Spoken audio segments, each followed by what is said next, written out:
So, ladies and gentlemen, thank you for tuning in. I'm very proud, very happy to announce we have Miss Karen Haynes. She is the founder of Spa Girl. And instead of me telling you about Spa Girl, I'm going to let her tell you about it because she can do a much better job than I can. So, Karen, thank you very much for your time. I'm sure you're busy, and I appreciate you just taking, the time out of your schedule to just tell us about Spa Girl and, teach us. I love when people get an idea and they actually do the work and it comes to reality. Great. Well, thanks, Kurt. Thanks for having me. This is so much fun because I do love to tell the story. It's an impressive story. Yeah, I do. Because I think as you talk about it, you start realizing, and you also come up with more ideas. So it's really quite nice. So actually, I started Spa Girl from the idea and the conception in about 2012. And I really thought about doing it because I am always entertained. I love to cook, not a chef like yourself. Sadly, I'd love to be someday. But so I would always do parties either for myself or clients. I was an interior designer, so I would do houses and cater for them, and etc. And so I just thought, wow, I always make these incredible cocktails. They're really fresh. They're low sugar, and especially for parties, I put them in these beautiful crystal carafes on the bar, and it just made everything so easy for people to help themselves. So if you're throwing a party, you can't be everywhere, and my husband isn't the great bartender, so you just do what you can do. So that kind of started it, and my background, actually, I was a flight attendant for United Airlines for about 18 years when I was very young.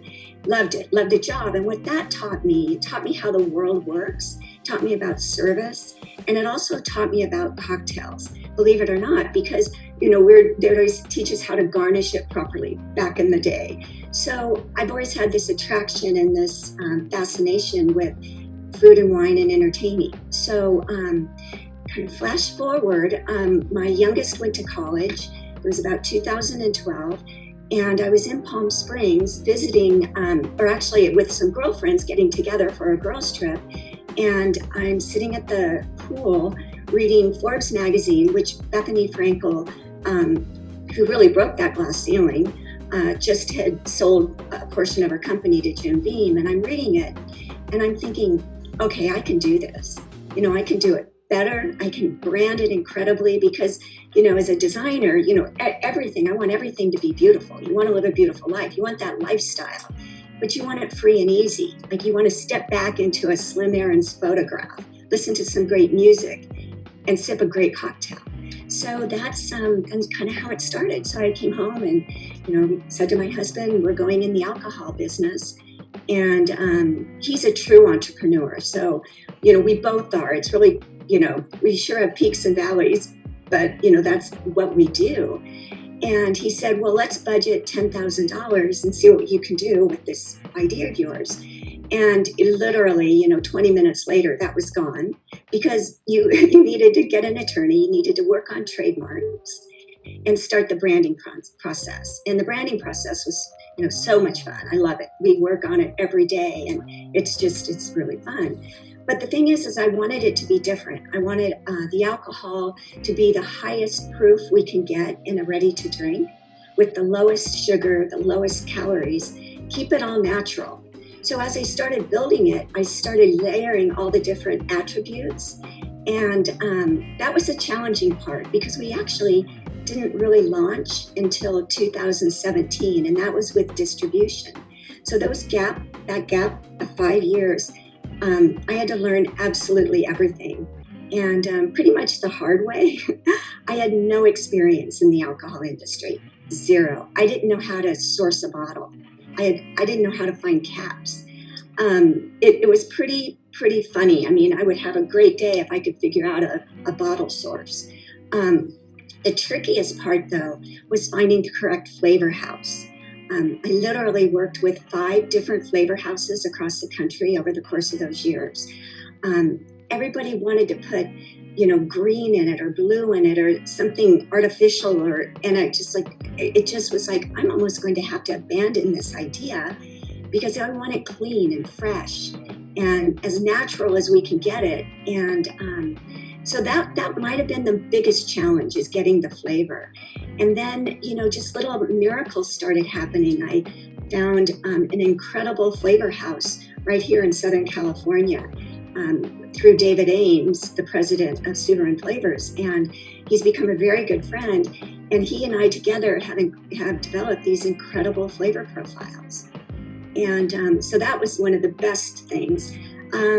Hardest thing is distribution. Distribution is the key. So all those years, as we bottled in 2015, so I had a product in hand, same flavor, everything that we're using today. And I had, literally myself. I had a couple consultants come in here and there, but I found it a little difficult because I soon learned that if they knew what to do, they'd probably be doing it themselves. So working with them, I didn't get to that next level. However, I would learn each time. I'd learn a little bit more, a little bit more. So had bottles in hand, no distributor, and literally probably did thousands of tastings. Where you went and visited stores and, hey, do you want to? Yeah. I mean, I have the setup, thousands of them myself. And then, I'd hire other, spa girls or brand ambassadors. And we kind of got 3 states, and we really started kicking up some momentum. But yet a big chain wouldn't pick us up yet. And, we had many obstacles. And the thing is, you just can't stop trying. We know we have a good product. And funny things happen, along the way. I've met some pretty incredible people in the industry that I've not done business with, but helped a little bit, introduced me to somebody, and then that led to something else. So, but it's really been it's been a challenge. And the best, I think we're in such a great place because we gained enough momentum. We had distribution in California, Arizona, and Nevada. But, I know my strengths, and I definitely know my weaknesses. And I'm not a CEO. I mean, I can make anything look really beautiful and taste really good. But the day-to-day and the inventories and the bills and the leadership. So I was just so blessed to meet Elisa Marie Beyer. And we met in West Hollywood a little over a year ago, standing in a line at a bar at a women's conference. And we just started talking. And she was in the consultant business for helping women with businesses. So we met quite a few times, and she vetted everything out. And I said to her, I go, you need to be the CEO of this company. And so we joined forces, and she's pretty incredible, and her leadership is phenomenal. And we brought a team in with our marketing.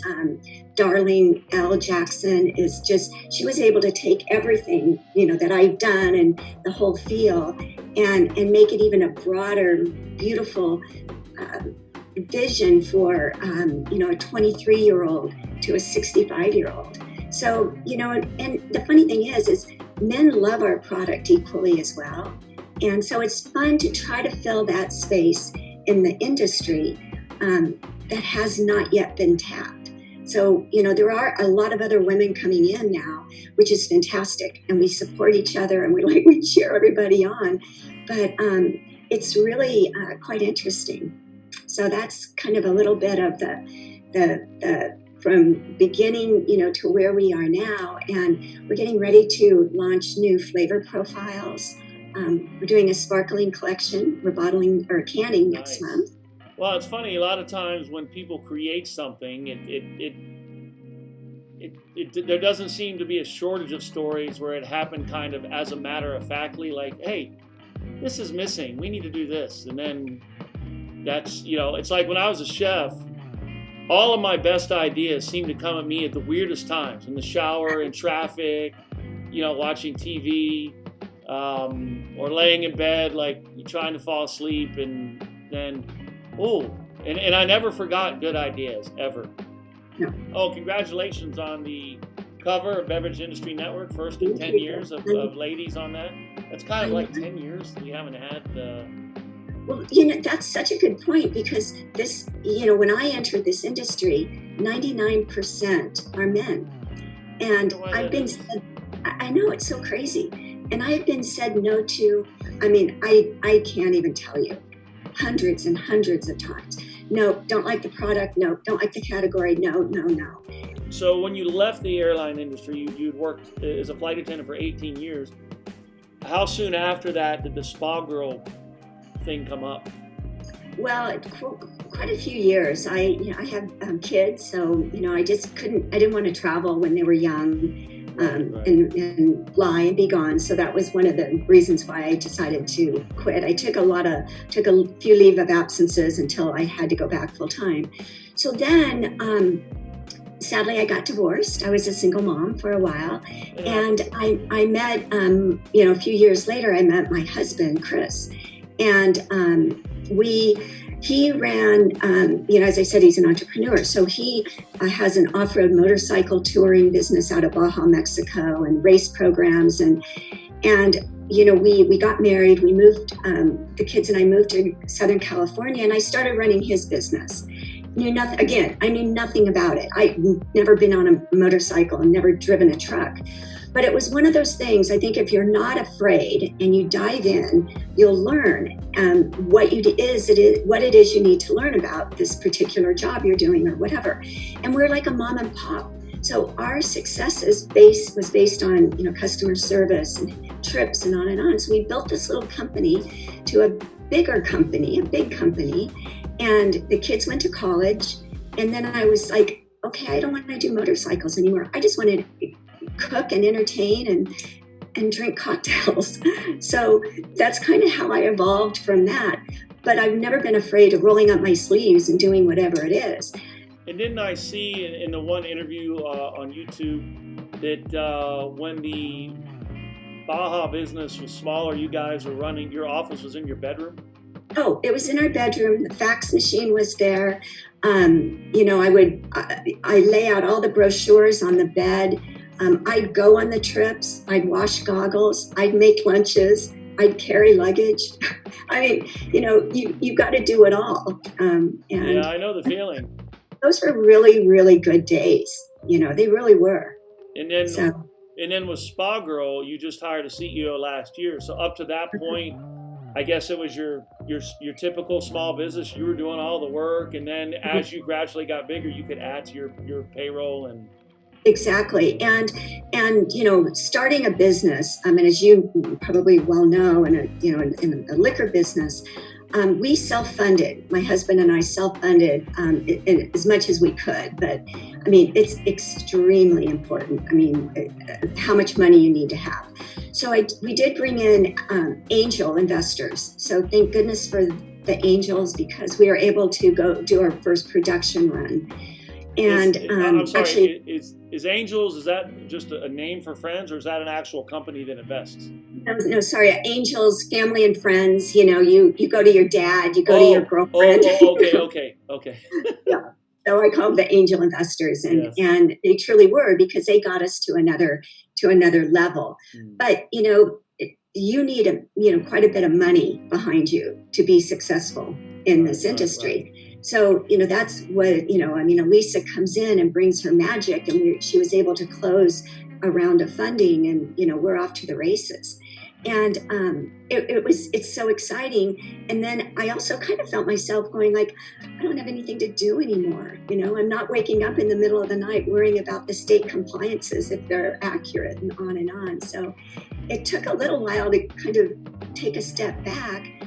But now we're jumping forward with, these kind of things, telling the story, the interviews, being creative, working on new products. We have a couple of things we're going to do next year. So it's fun. When I was a chef, I worked in restaurants, but a lot of my experience is in the luxury segment, the 5-star hotels and resorts around the world. All I had to worry about was the, culinary, right? So we had an HR department handling all the documents and the do people have their IDs and all that? But then, when I took over this business, it wasn't until over a year ago I got an HR director and an assistant. And one thing I learned is all those little things are massive time eaters. I've never felt more unproductive because, it's like when this year I rebranded the company.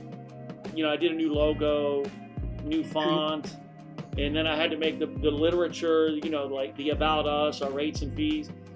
Just that stuff is it's so time consuming. Yeah, the little things, it's like I have a whole new respect for HR. When the little things, like when you hire somebody, you say, here's what we need, and people don't read, or they send it wrong, and then I'd have to follow up, and you have to do it legally. Everything's got to be buttoned up. Yeah, but it eats a lot of time.